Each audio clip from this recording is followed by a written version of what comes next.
حضرت امام حسن عسکری علیہ الصلوۃ والسلام کی مشہور حدیث آپ فرماتے ہیں، اہل بیت طاہرین علیہم السلام کے علماء و فقہاء اور محدثین میں سے جو بھی اپنے نفس کی حفاظت کرنے والے، امر پروردگار کی اطاعت کرنے والے، خواہشات نفس کی مخالفت کرنے والے، ان فقہاء میں جو ان خصوصیات کے مالک ہیں، عوام کو چاہیے کہ ایسے کی تقلید کریں۔ انہی مقلد اور انہی مراجع میں سے ایک مرجع بزرگوار، اپنے زمانے کے عظیم الشان مرجع جناب آیت اللہ العظمیٰ السید محمد الحسینی الشیرازی مرزا بزرگ تھے، جن کا انتقال 1312 ہجری میں ہوتا ہے۔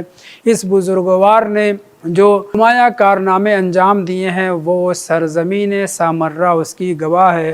آپ نے وہاں پہ حوزہ علمیہ کی قیادت و زعامت کی، وہاں پہ مدرسے بنوائے، طلاب کے رہن سہن کا اہتمام کیا۔